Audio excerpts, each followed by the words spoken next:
Oke, kita mulai ya. Assalamualaikum warahmatullahi wabarakatuh. Waalaikumsalam. Alhamdulillahirrabbilalamin. Kita bisa berkumpul secara virtual dalam kegiatan pembinaan online IPS level 3 kelas 5 dan 6. Masih semangat ya? Oke. Sudah disiapkan soal dan alat tulisnya? Sudah. Sudah, oke. Bagi yang belum print out soal pembinaan, bisa melalui handphone ya, atau melalui laptop.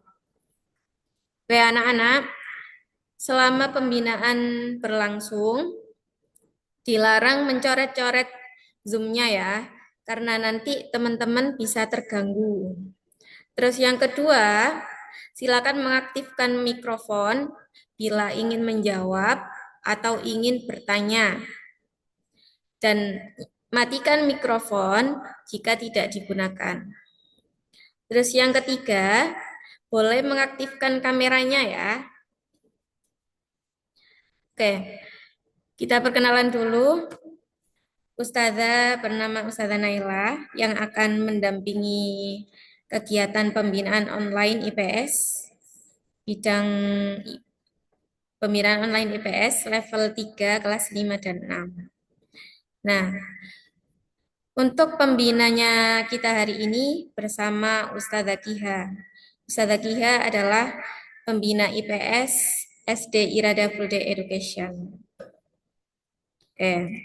Ustazah ucapkan terima kasih bagi yang sudah berpartisipasi dan sudah bergabung. Langsung saja ya. Ustazah serahkan kepada Ustazah Kiha selaku pembina IPS pada hari ini.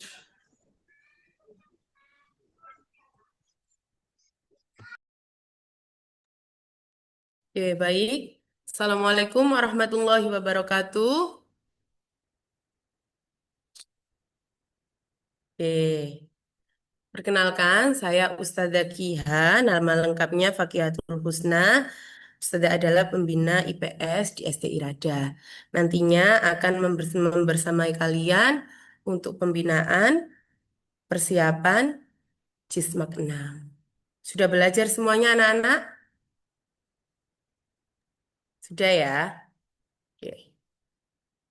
Kita bisa membahas soalnya, Langsung saja, Bisa ditampilkan PPT-nya?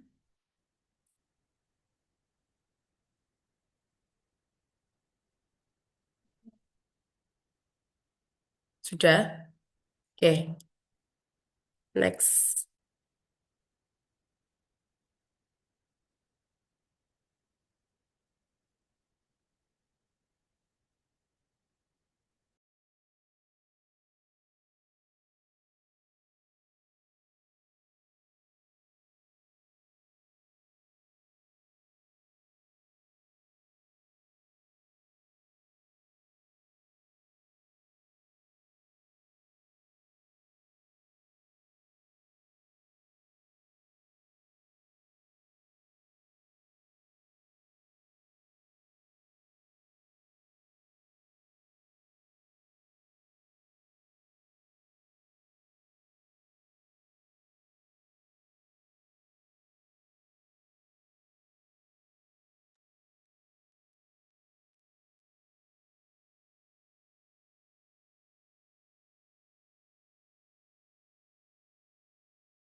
Oke, soal pertama, kumpulan peta yang dibukukan disebut A.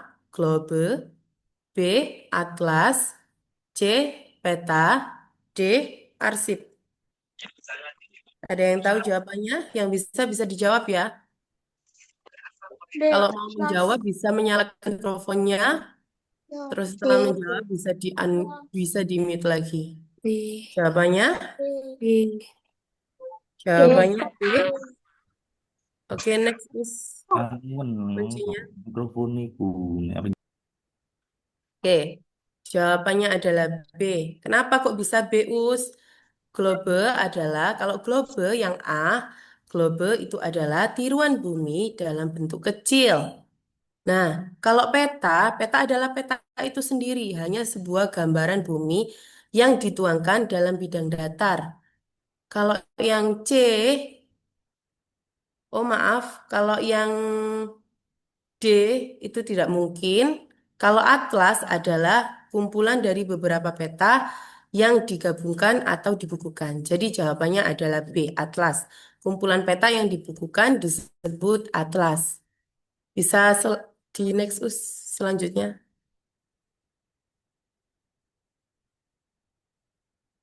Oke, soal nomor 2. Untuk lebih memudahkan menunjukkan suatu tempat atau daerah ketika kita melakukan perjalanan, kita membutuhkan peta. Simbol mata angin pada peta berfungsi untuk menunjukkan A. Posisi geografis, B. Jarak, C.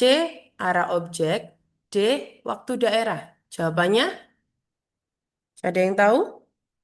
C. C. Kenapa kok bisa C? Ada yang tahu? Alasannya apa?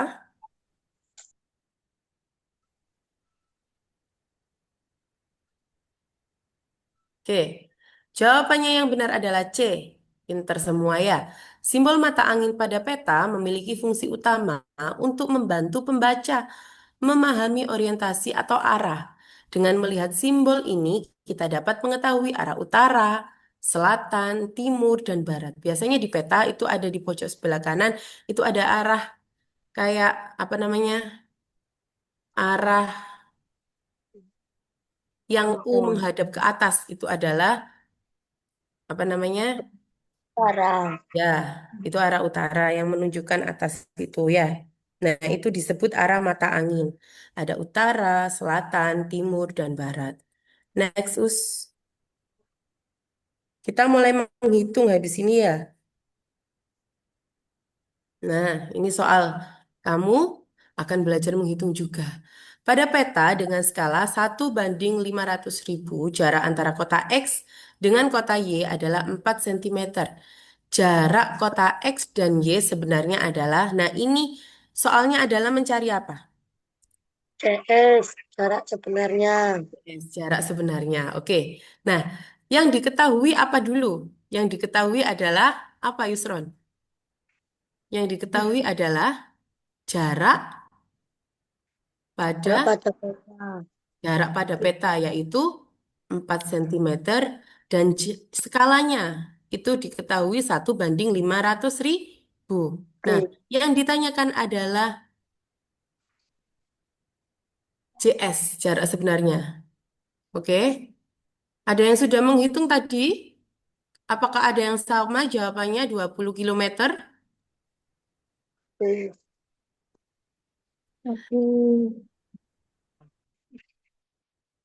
Sama. Ya, oke. Kita bahas ya. Jadi, yang diketahui adalah jarak pada peta, yaitu 4 cm. Dan skalanya 1:500.000. Nah, kita adalah mencari JS. Rumus JS adalah JP bagi S. Nah, JP sama dengan JS, maaf, JS sama dengan JP bagi S. Jarak pada petanya 4 cm dibagi 1:500.000. Kok bisa Ini kok apa namanya diganti lagi? Ini pembagian kok bisa diganti jadi perkalian Dalam konsep matematika, kalau misalnya ada sama-sama pembagian, yang pembagian sebelah kanan itu bisa dibalik. Jadi 4 cm itunya dibalik. Awalnya 1:500.000 dibalik menjadi 500.000 banding 1. Jadi terus apa namanya? Tanda tanda pembagiannya diganti dengan tanda perkalian. Jadi 4 dikali 500.000 banding 1. Itu PPT-nya Coba. Ya, sebentar tunggu dulu.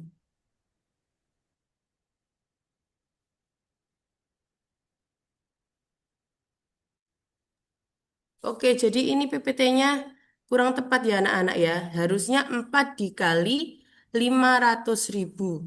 Ya. Terus kemudian 4 dikali 500.000 itu kan hasilnya 2 juta sentimeter.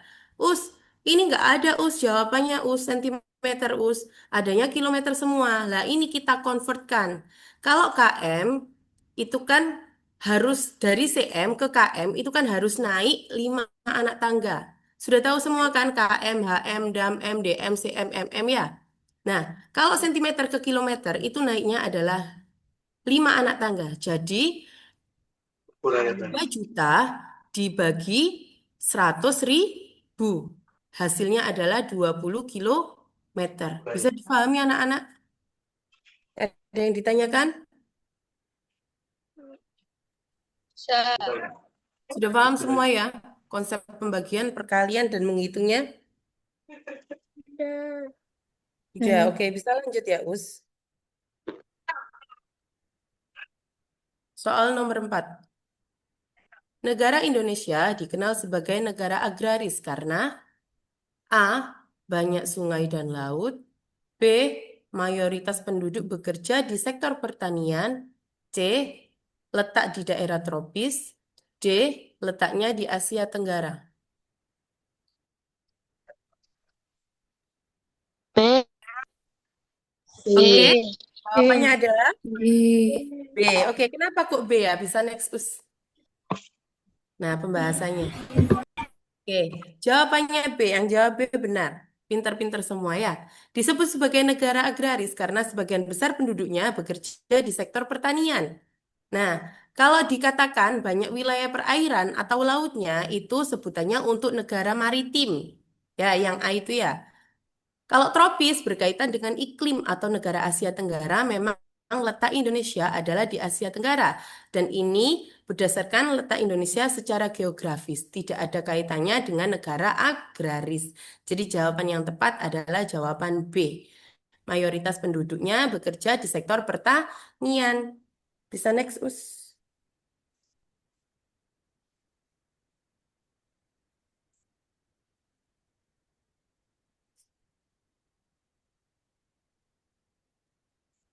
Oke, ini langsung jawabannya. Oke, nomor 5, letak astronomis Indonesia adalah, yang benar adalah D. D. 6 derajat LU, 11 LS, dan 95 BT sampai 141 derajat BT. ya betul. Jawabannya adalah A. Kalau misalnya terletak di benua Asia dan Afrika, itu adalah letak Indonesia secara geografis. Geografi.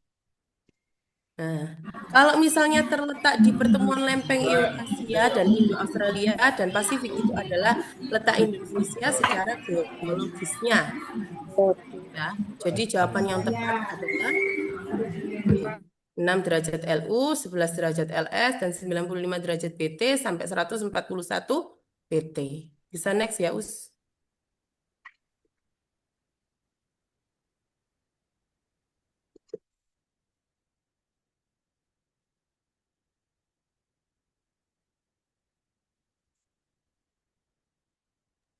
Lanjut, soal yang keenam. Gunung tertinggi di Pulau Jawa adalah Gunung, Meru. tahu semua ya, Semeru ya. Meru. Pembahasannya, ya. Nah, pembahasannya adalah di deretan pegunungan yang melintasi Pulau Jawa itu terdapat beberapa gunung berapi. Contohnya di wilayah Jawa Barat terdapat Gunung Salak, Gunung Galunggung, Gunung Cermai, dan Gunung Tangkuban Perahu. Di wilayah Jawa Tengah terdapat Gunung Slamet, Sindoro, Merbabu, dan Gunung Merapi. Kalau di Jawa Timur terdapat Gunung Semeru, Gunung Arjuno, dan Gunung Mahameru, serta Gunung Raung. Namun, gunung yang tertinggi adalah Gunung Semeru. Ya, bisa dilanjut ya, Us. Coba kalian lihat yang soal yang di print sudah. Semuanya sudah ngeprint soalnya. Tahun. Nomor 7. Sudah. Campur.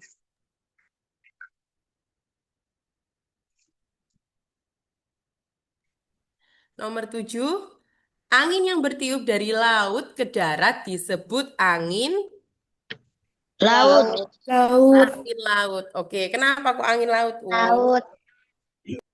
Para Karena bertiup nelayan dari itu laut. biasanya pergi ke laut pada malam hari, malam atau sore hari, waktu angin darat bertiup. Nah, jadi kalau angin darat itu dari darat ke laut. Nah, mereka, para nelayan, kembali ke darat pada siang hari saat angin laut bertiup. Angin laut itu angin yang bertiup dari laut ke darat. Dari sini paham? Gampang ya? Sudah belajar semua ya? Bisa next? Nomor 8 coba dilihat soalnya dulu. Soalnya dulu kalian nomor 8. Oke, nomor 8. Garis khatulistiwa disebut juga dengan garis ekuator. Di bawah ini, kota yang dilewati oleh garis khatulistiwa adalah kota A. Medan, B. Jakarta, C. Pontianak, D. Balikpapan. Ada yang tahu? Pontianak. Pontianak. Jawabannya apa? C. Pontianak. Pontianak. Ya, oke, kita bahas ya. Bahasanya Us. Jawabannya C, yang jawab Pontianak benar. Oke. Garis khatulistiwa disebut Nah, juga dengan garis ekuator yang membelah bagian bumi menjadi dua bagian, yaitu utara dan selatan. Garis ini terletak di titik 0 derajat. Di Indonesia, yang dilalui garis khatulistiwa adalah Kota Pontianak. Oleh karena itu, dibangunlah Tugu Khatulistiwa di sana. Ya, diingat-ingat ya. Next, soal nomor 9.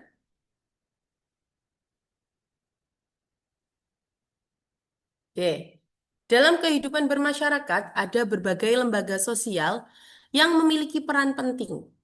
Jika seorang anak pertama kali belajar nilai, norma, dan aturan dari lingkungannya yang paling dekat, lembaga sosial manakah yang berperan paling kecil skalanya tetapi paling awal mempengaruhi pembentukan kepribadian anak? Jawabannya sudah ditampilkan ya, langsung dibahas saja ya. Jawabannya adalah apa? B. Keluarga. Nah, kalau yang A itu salah. Kenapa salah masyarakat? Karena masyarakat sifatnya terlalu luas dan mencangkup beberapa banyak keluarga. Kalau yang B benar, kenapa? Karena keluarga merupakan lembaga sosial terkecil, paling awal dikenal oleh anak-anak dan utama dalam membentuk kepribadian anak. Jadi kepribadian anak itu tergantung dari keluarganya juga. C, salah. Kenapa? Karena lembaga politik itu berperan dalam kehidupan. Oke, C salah karena lembaga politik berperan dalam kehidupan berbangsa dan bernegara. Yang D juga salah. Kenapa, Us? Karena negara merupakan lembaga terbesar yang mengatur kehidupan masyarakatnya secara luas. Ya, sudah jelas ya soal ini ya. Bisa next, Us. Oke, nomor 10. Lembaga pendidikan merupakan bagian dari lembaga sosial yang sengaja dibentuk untuk memenuhi tujuan tertentu yang dikenal dengan A, B, C, atau D. B. Ada yang jawab B, ada yang jawab apa, Liana? C. Oke, C. C. Ada yang jawab A, C. B. Oke, kita bahas langsung ya pembahasannya. Oke, yang A, irreversive institution, adalah bukan merupakan istilah dalam lembaga sosial. Kalau yang B, Nectic Institution, merupakan lembaga yang sengaja dibentuk untuk mencapai tujuan tertentu. Yang C salah karena lembaga ini berfungsi mengawasi atau mengendalikan tata tertib masyarakat. Contohnya lembaga ini yang C itu adalah lembaga kepolisian dan pengadilan. Yang D, basic institution. Basic institution, basic ya. Salah karena lembaga dasar. Nah, lembaga penting yang menyangkut kepentingan masyarakat seperti keluarga dan agama. Jadi, jawaban tepat adalah yang B, enacting institution. Oke, bisa lanjut, next. Kalau mau menjawab, bisa dinyalakan. Kalau misalnya belum mau menjawab, bisa di-mute dulu ya.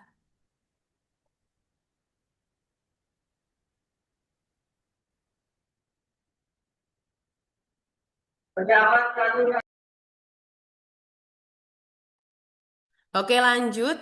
Nomor 11. Salah satu norma yang diturunkan secara turun-temurun dan pelanggarnya akan mendapat sanksi sosial disebut. Ini norma yang diturunkan secara turun-temurun. Itu norma apa? A. Mores, B. Folkways, C. Husek, D. Custom. Apa ya kira-kira ya? D. Jawabannya Custom. D. Oke, kita bahas US. D. Kenapa D ya US? Yang A, kalau Mores itu berkaitan dengan moral dan sanksi yang diberikan sangat berat. Nah, seperti tata kelakuan yang mengatur tata kelakuan. Kalau yang B, folkways. Kenapa folkways kok salah, Us? Karena kalau folkways itu berkaitan dengan kebiasaan sehari-hari dan sanksi yang diberikan itu berupa teguran atau cemoohan. Itu ada yang coret-coret. Oke, yang C juga salah. Karena berkaitan dengan cara dan tidak ada sanksi jelas apabila dilanggar. Jadi sanksinya tidak jelas ya. Kalau yang B, custom, yang jawab custom tadi benar, jawabannya tepat. Kenapa? Custom itu merupakan norma adat istiadat yang dilakukan secara turun-temurun dan sanksi yang diberikan berupa sanksi sosial atau sanksi adat bagi pelanggarnya. Jadi, custom ini merupakan norma adat istiadat yang dilakukan secara turun-temurun. Tuh ya. Bisa dilanjut di soal selanjutnya? Bisa ya?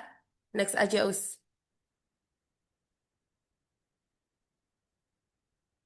Oke. Nomor 12. Perhatikan pernyataan berikut ini. Nah,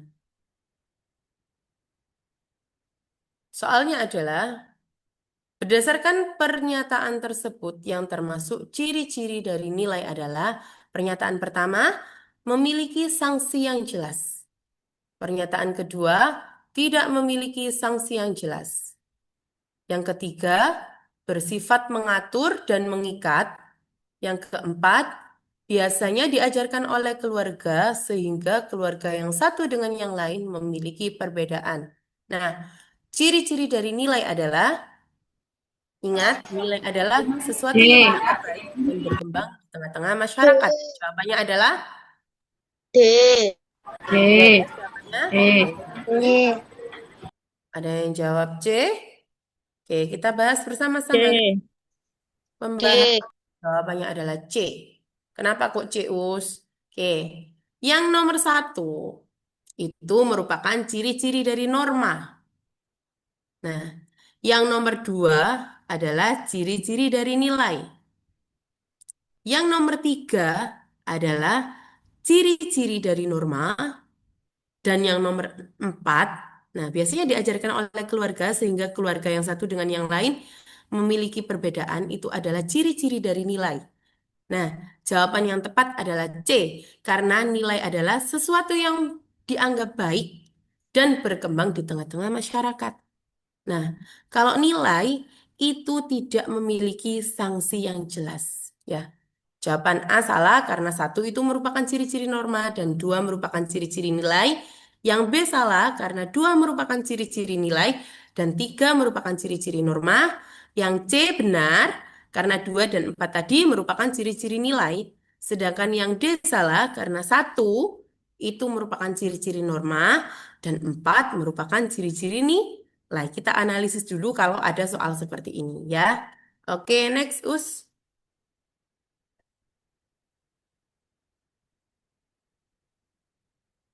13. Salah satu keragaman budaya Indonesia adalah alat musik tradisional. Alat musik tradisional yang berbentuk seperti tabung yang terbuat dari kulit kayu atau hewan dimainkan dengan cara dipukul berasal dari Papua dan Maluku. Disebut apa? Ayo, ada yang tahu? Coba di Tifa. jawabannya, Tifa. Ada yang jawab lain? Oke, jawaban benar adalah Tifa.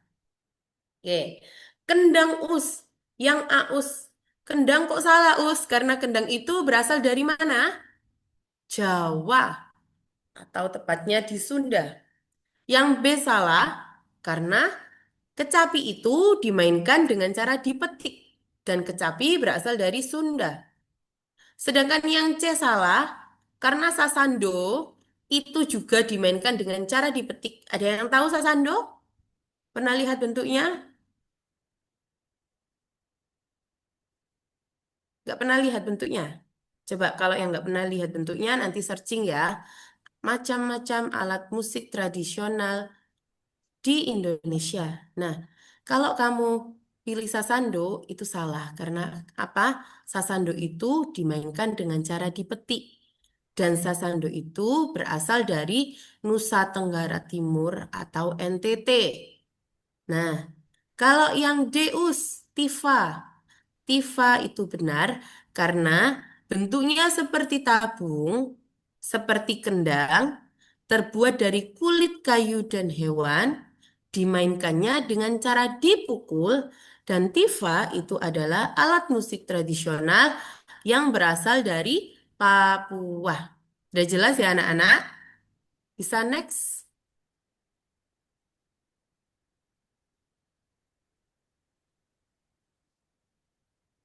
Oke, 14.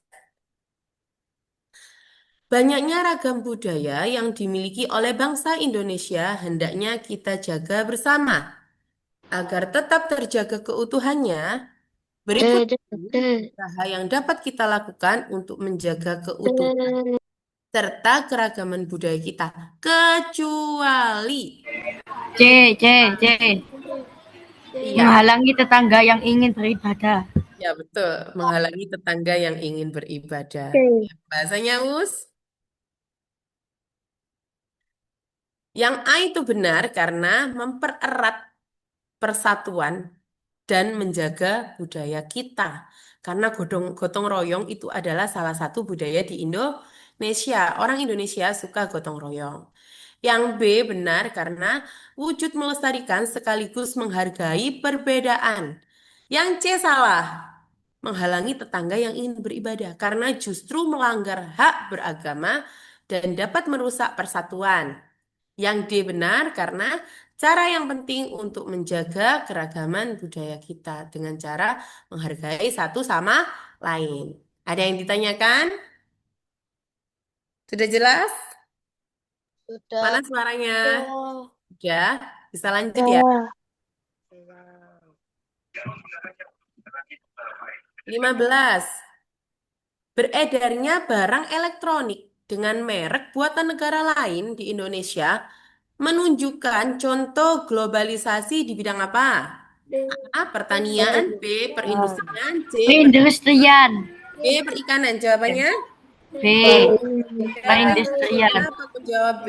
Coba pembahasan langsung. Terus. Kenapa aku nggak A, C sama D? Oke, pintar semua ya. Yang A salah karena berkaitan dengan hasil apa? Pertanian, bukan barang elektronik. Yang B tadi benar karena barang elektronik, maaf, termasuk hasil industri.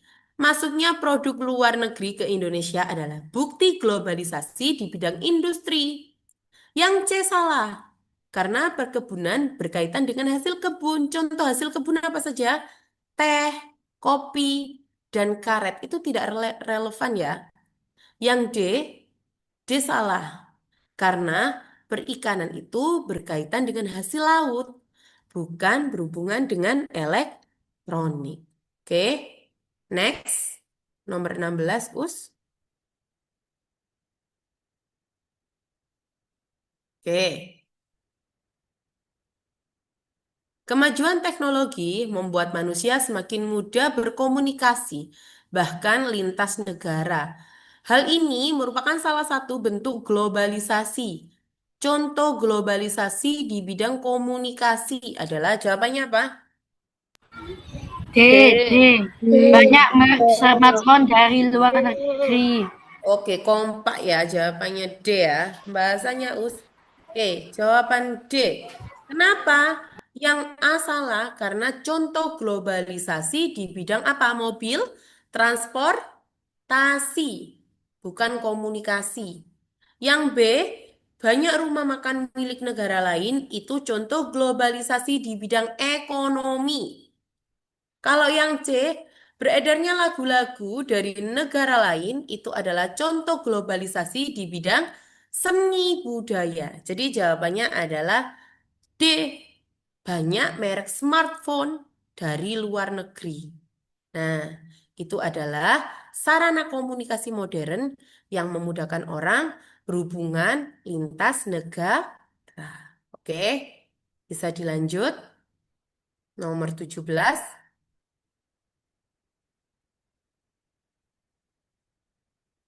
Oke, ini sudah langsung tampil jawabannya. Oke. Ada yang sudah jawab di rumah tadi, jawabannya sama dengan jawaban Ustazah. Ada yang sudah belajar, jawabannya Sama, adalah sudah. oke. Kerajaan Hindu pertama di Indonesia adalah kerajaan. Kutai. B. Oke, kerajaan Hindu pertama di Indonesia adalah kerajaan Kutai yang terletak di mana? Kalimantan. Kalimantan Timur. Ya, ini diingat-ingat ya, belajar sejarah.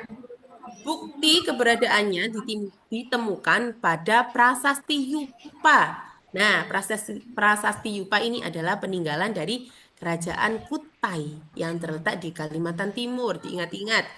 Yang berisi tulisan mengenai raja-raja Kutai dan upacara keagamaan Hindu. Nah, Kerajaan Tarumanegara dan Sriwijaya juga merupakan kerajaan yang bercorak Hindu-Buddha, tetapi muncul setelah Kerajaan Kutai. Majapahit bahkan jauh lebih muda dibandingkan dengan ketiganya. Yang pertama adalah Kerajaan Kutai. Oke, lanjut Us.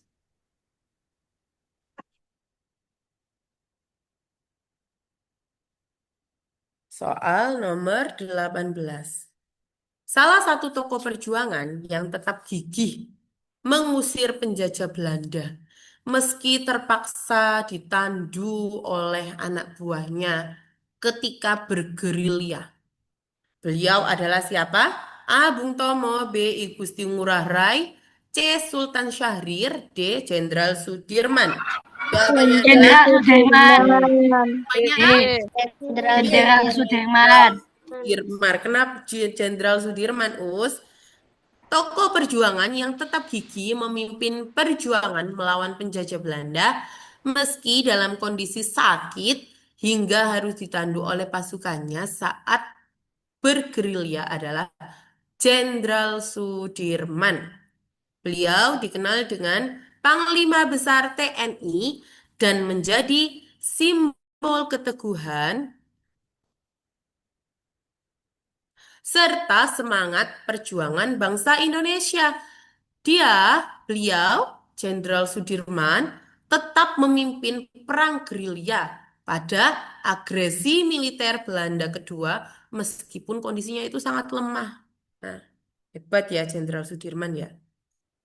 Ada yang ditanyakan? Tidak? Mau dilanjut aja? Bisa next, Us? Nomor 19.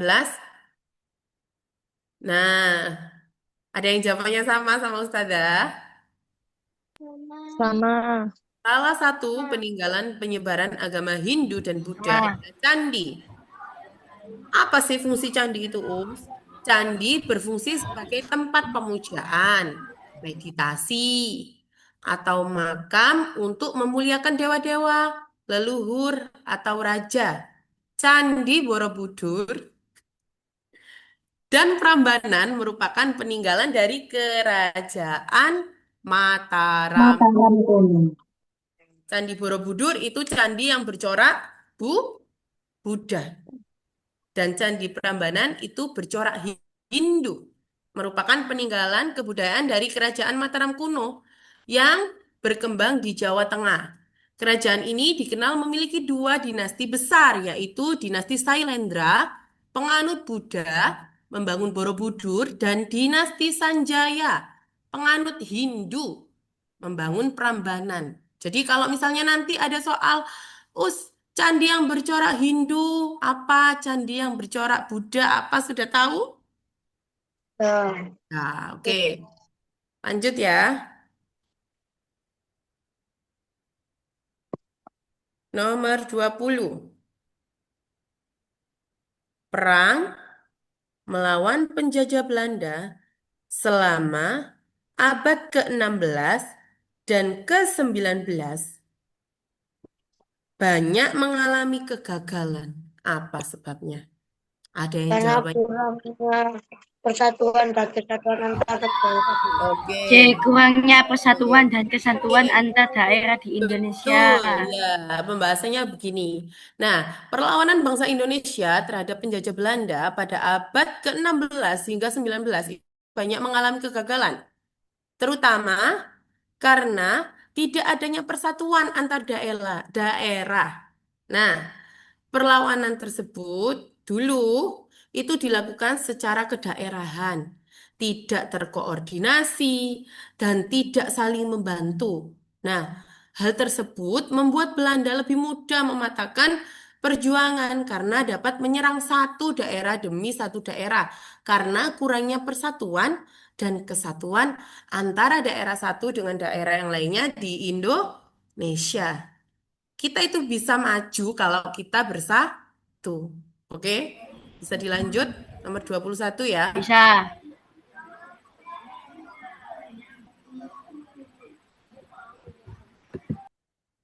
Nomor 21. 21. Perlawanan rakyat terhadap penjajah di wilayah Nusantara masih bersifat lokal, sehingga kurang mendapat hasil. Bentuk perlawanan yang semula perlawanan bersenjata menjadi perlawanan organisasi.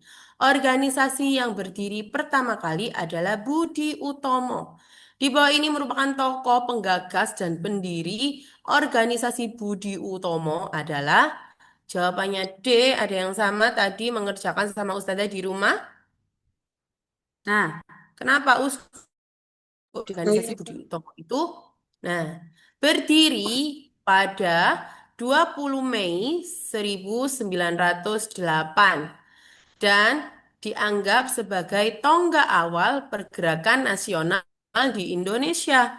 Tokoh utama yang menggagas ide pendirian organisasi ini adalah Dr. Wahidin Sudirohusodo yang berkeliling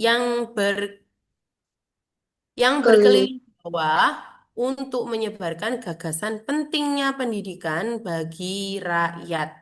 Ya, oke. Lanjut, Us. Nah, ini siapa ini ya? Nah, siapa tokoh yang A itu? Coba ada yang tahu tokoh A itu siapa? Imam Bonjol. Pintar. Yang C? Imam Bonjol. Oke, yang C kok sama Us? Hampir sama. Tuanku Imam Bonjol. Yang A sama C itu hampir sama, tapi apakah dia orang yang sama atau orang yang berbeda? Orangnya beda. Pangeran Diponegoro Beda. C. Ya, betul. Yang A sama C itu hampir sama tapi berbeda ya. Yang A itu adalah apa? Tuanku Imam Bonjol. Betul, Imam Bonjol. Kalau yang C, Pangeran Diponegoro. Pangeran Diponegoro. Oke, kita bahas ya. Perlawanan kaum Paderi terjadi di Sumatera Barat pada awal abad ke-19. Tokoh utama yang memimpin perjuangan kaum Paderi adalah Tuanku Imam Bonjol yang jawabannya A. Coba angkat tangan. Oke. Beliau, Tuanku Imam Bonjol, berjuang melawan penjajah Belanda. Oke. Yang memiliki perbedaan pandangan, terutama dalam penerapan ajaran Islam, dikenal sebagai Perang Padri yang berlangsung dari tahun 1803 hingga 1837. Lama sekali ya perangnya ya. Nah, next Us. Ada yang ditanyakan dari soal nomor 22? Betul. Selanjut ya. 23.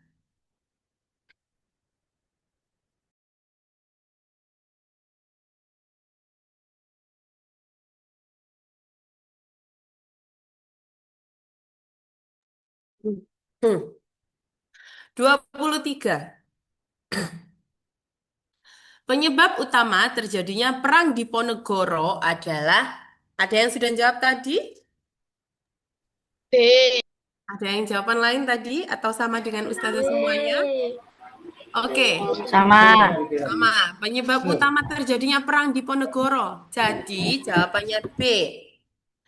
Perang di Ponegoro itu terjadi karena Belanda mencampuri urusan Keraton Yogyakarta dan membuat pembangunan jalan yang melintasi makam leluhur Pangeran Diponegoro tanpa izin.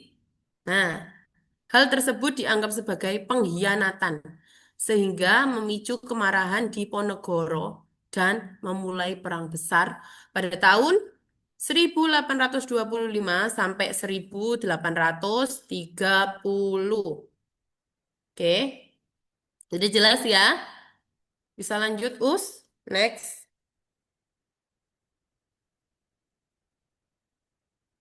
Nah,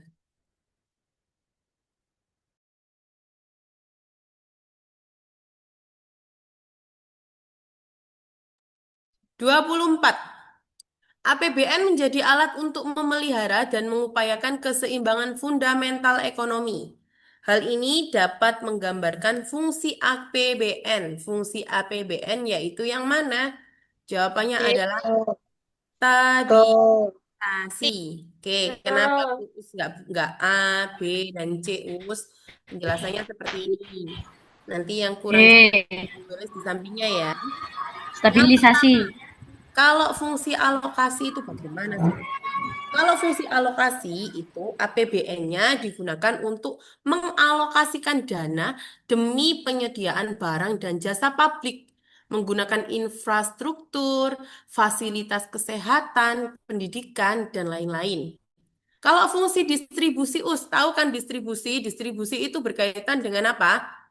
Penyaluran kayak gitu-gitu ya.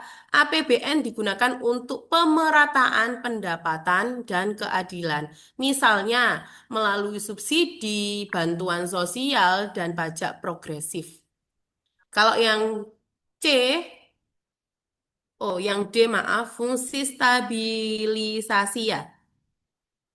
Fungsi stabilisasi itu APBN berperan menjaga kestabilan perekonomian nasional. Jadi menjaga kestabilannya. Seperti mengendalikan inflasi, mengatasi pengangguran, dan menjaga pertumbuhan ekonomi serta menyeimbangkan neraca pembayaran. Kalau fungsi pengawasan itu bukan ya. Kalau APBN sebagai fungsi pengawasan itu adalah menjadi alat untuk mengawasi apakah pendapatan dan belanja negara itu sudah sesuai dengan kebijakan yang ditetapkan atau belum, ya. Jadi jawabannya APBN menjadi alat untuk memelihara dan mengupayakan keseimbangan fundamental ekonomi adalah menggambarkan fungsi APBN sebagai stabilisasi. Oke? Ada yang ditanyakan? Bisa lanjut ya? Bisa. Next. 25. Banyak ditemukan uang palsu dalam masyarakat. Nah, upaya pencegahan yang dapat dilakukan oleh Bank Indonesia untuk mengatasi permasalahan tersebut adalah, coba jawabannya apa? A.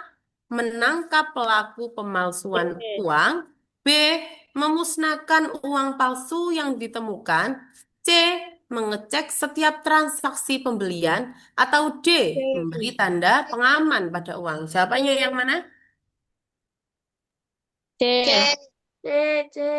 Jawabannya C. D apa D? C. Bahasanya ya, Us.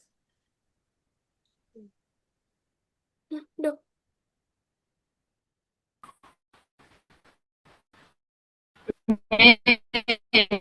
Oke, kita bahas sama-sama ya.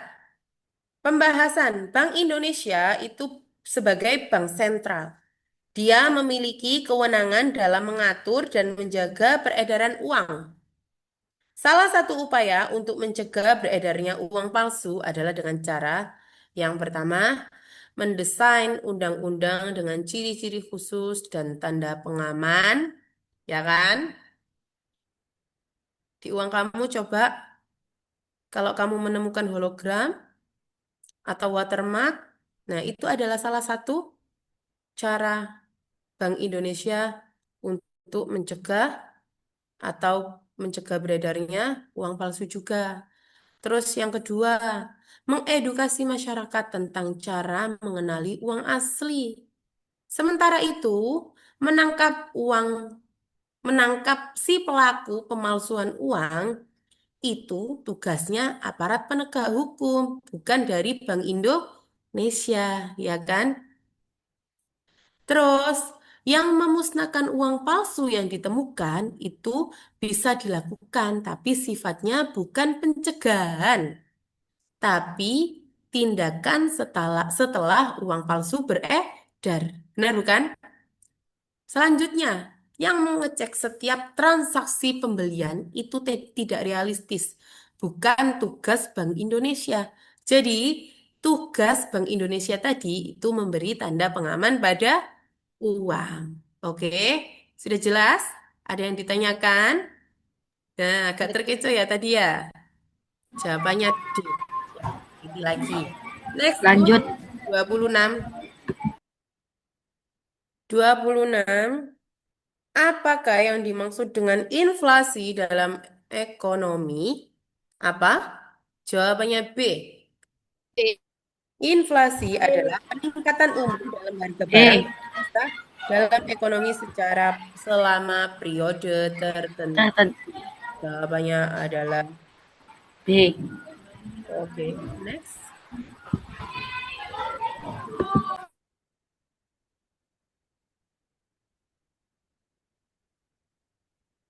27. D. Perusahaan sering mengadakan sales promotion. Hal ini merupakan suatu usaha untuk, ada yang sama jawabannya B? Apa yang apa ada yang sudah mengerjakan di rumah tadi? Nah, jadi perusahaan itu sering mengadakan sales promotion itu untuk merupakan usaha untuk menguasai pasar dengan produknya sendiri. Sales promotion itu adalah kegiatan perusahaan untuk menarik minat konsumen terhadap produk yang ditawarkan. Misalnya dengan pemberian diskon, hadiah, kupon, demo produk, atau pameran. Tujuan utama dari promosi penjualan adalah memperkenalkan produk kepada konsumen dan mendorong mereka agar tertarik mencoba serta akhirnya membeli produk tersebut. Sudah jelas ya? Lanjut ya. Next. 28.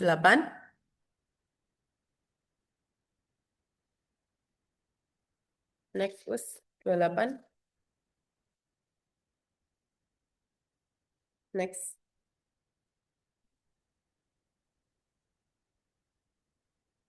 28. Salah satu alasan pemerintah mendirikan BUMN. Apa itu BUMN, anak-anak? Tahu ya? Coba dijawab, BUMN itu apa? Badan usaha milik negara. Oke. Nah, Alasannya apa pemerintah mendirikan BUMN? A. Membuka lapangan Mening pekerjaan. B. Menambah kas pribadi pemerintah. C. Mencegah timbulnya monopoli swasta. Atau D. Meningkatnya daya beli masyarakat. Jawabannya adalah D. apa? Oke, kita bahas ya. D. Langsung pembahasan. Oke. BUMN itu adalah badan usaha milik negara. Nah, didirikan pemerintah dengan tujuan untuk menguasai cabang-cabang produksi yang penting bagi negara dan yang menguasai hajat hidup orang banyak agar tidak jatuh ke tangan swasta.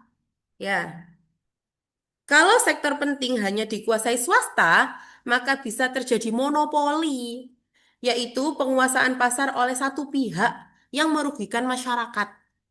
Dengan adanya BUMN, pemerintah itu bisa menjaga keseimbangan, memberikan pelayanan kepada masyarakat, dan mengendalikan harga supaya tidak dimonopoli oleh pihak swasta atau BUMS. Ya, jawabannya yang tepat adalah C. Lanjut, Us. 2 soal terakhir. 29.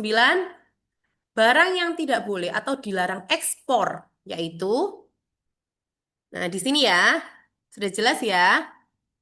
Ada yang menjawab selain jawaban Ustazah, barangkali ada pendapat lain? Atau sama C? Kita bahas ya.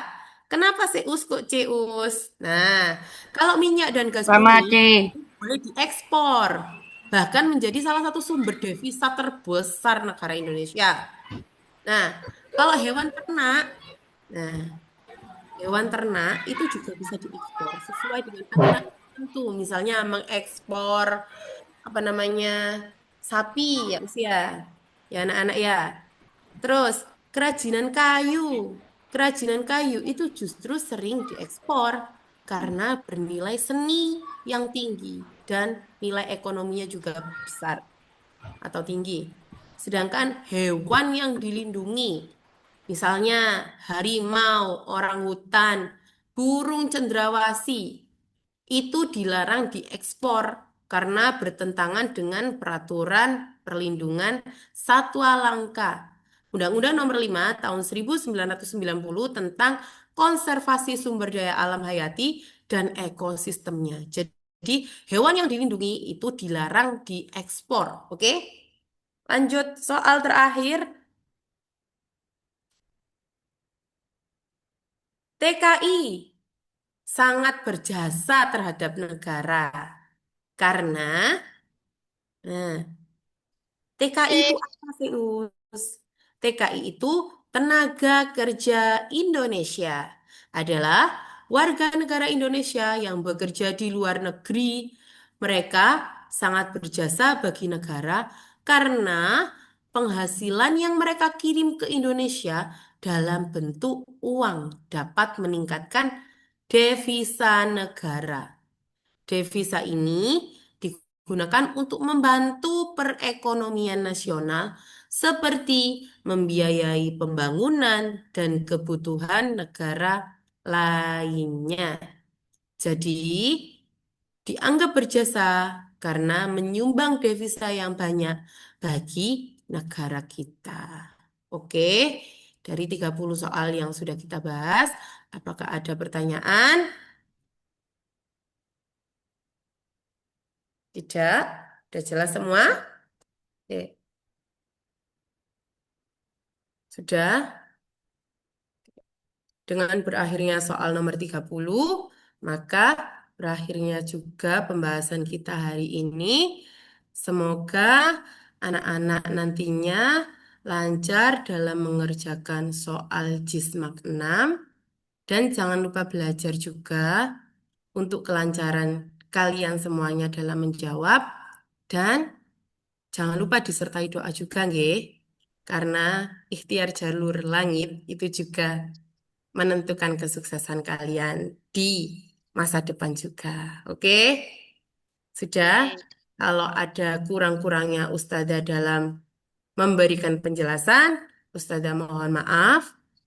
Nah, Ustazah mengucapkan terima kasih juga yang sebesar-besarnya bagi kalian semua anak-anak yang sudah apa namanya sudah mengikuti pembinaan Jismak 6 dengan sangat antusias. Oke. Terima kasih Ustazah ucapkan. Ustazah akhiri. Wassalamualaikum warahmatullahi wabarakatuh. Ustazah Kiha pamit undur diri. Untuk selebihnya, monggo Ustazah Naila dilanjutkan. Oke, terima kasih Ustazah Kiha. Materi kita hari ini sangat luar biasa ya. Bagaimana anak-anak, sudah paham? Sudah. Sudah, ada yang ditanyakan? Tidak. Ya, sudah siap berkompetisi di hari Sabtu dan Minggu besok? Siap. Siap, Masya Allah ya. Oke, bagi teman-teman yang terlambat bergabung, nanti link record Zoom-nya bisa dikirimkan di grupnya masing-masing, dan bagi yang tidak mengikuti juga nanti bisa lihat di link recordnya ya. Oke, Ustazah ucapkan terima kasih atas partisipasinya, atas kerjasamanya dalam mengikuti pembinaan dengan tertib ya. Semoga ketika berkompetisi besok mendapatkan nilai yang maksimal dan mendapatkan juara. Amin. Amin. Ya, sebelum kita akhiri, bisa kita foto terlebih dahulu ya. Minta tolong dinyalakan kameranya.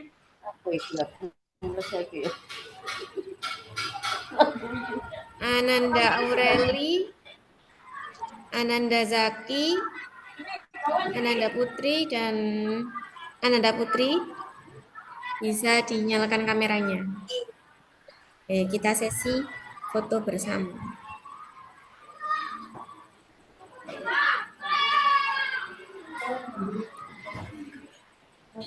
Apa?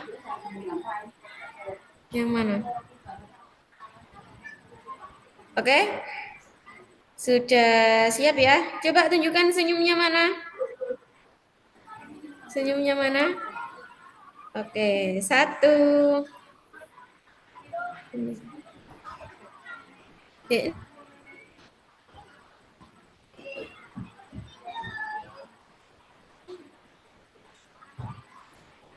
Satu, 2, 3, senyum. Lagi, boleh ganti gaya. 1, 2,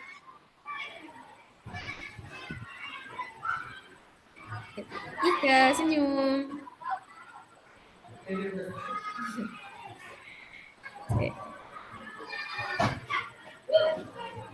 Bentar ya.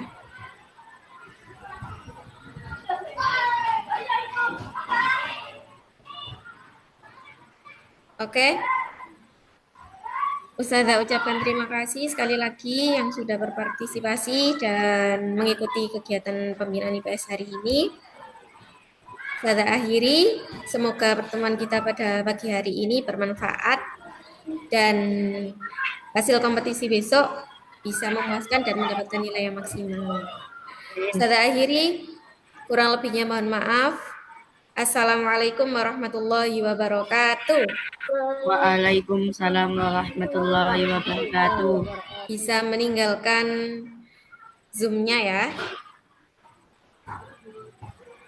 Bu, siapa ibu? Siti. Siapa bu? Cari lagi.